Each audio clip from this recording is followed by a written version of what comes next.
जय श्री कृष्ण। लड्डू गोपाल के भक्त में एक बार फिर से आप सभी का स्वागत है। आज की इस वीडियो में मैं आपके साथ शेयर करने आई हूँ कार्तिक पूर्णिमा की व्रत कथा। कार्तिक पूर्णिमा सभी पूर्णिमाओं में एक महत्वपूर्ण दिन है। कहते हैं कार्तिक पूर्णिमा के दिन भगवान विष्णु के साथ साथ भगवान शिव की भी पूजा होती है। कार्तिक पूर्णिमा को देव दीपावली भी कहा जाता है। इसी पर आधारित है कार्तिक पूर्णिमा की कथा। तो चलिए शुरू करते हैं। एक समय की बात है, 3 असुर थे, तारकाक्ष, कमलाक्ष और विद्युन्माली। ये तीनों असुरराज तारकासुर के पुत्र थे। भगवान कार्तिकेय द्वारा तारकासुर की मृत्यु के पश्चात ये तीनों अपने पिता की मृत्यु का प्रतिशोध लेना चाहते थे। इसीलिए इन तीनों ने ब्रह्मा जी की घोर तपस्या की और उनसे अमृतत्व मांगा। किंतु ब्रह्मा जी ने कहा कि अमृतत्व छोड़कर तुम और कुछ भी मांगो। तब उन तीनों ने कहा कि आप हमारे लिए 3 नगरों का निर्माण कराएं, जिसे हम आकाश मार्ग से सब ओर देख सकें। इसे सौर मंडल में स्थान दिलाएं। इसके बाद जब वह 1000 साल बाद वह नगर एक ही सौर मंडल में परिवर्तित हो जाए, उस समय केवल कोई एक देवता एक बाण से तीनों नगरों को नष्ट करे, वही हमारी मृत्यु का कारण बने।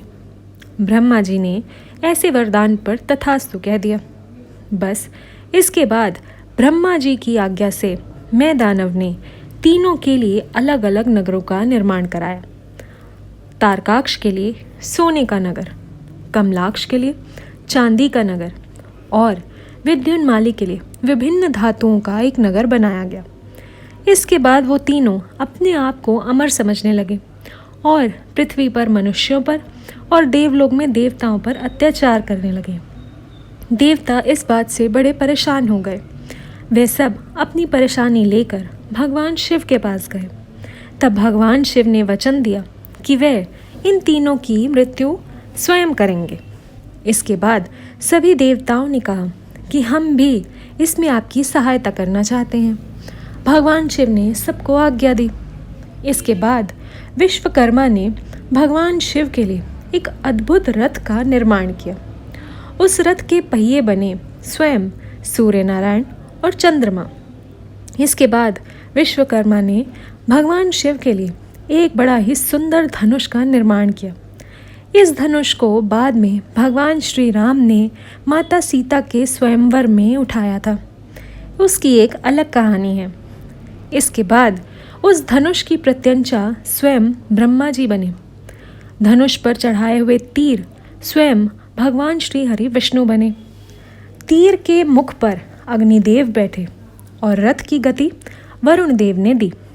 इस प्रकार से सुसज्जित हो सभी देवता भगवान शिव सहित तीनों का वध के लिए आगे बढ़े और वो समय आ गया जब 1000 वर्ष पूरे हो गए थे और तीनों नगर एक साथ एक ही रेखा में रेखांकित हो गए।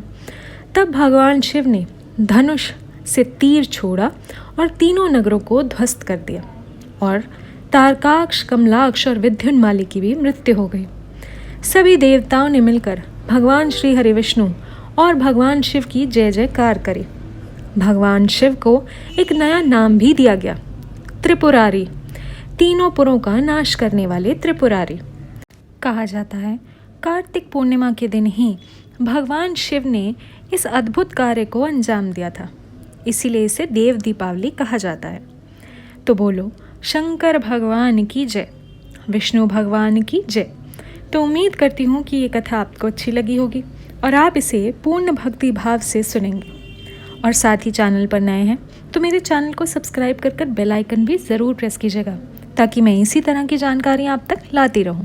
जय माता दी। हरे कृष्णा।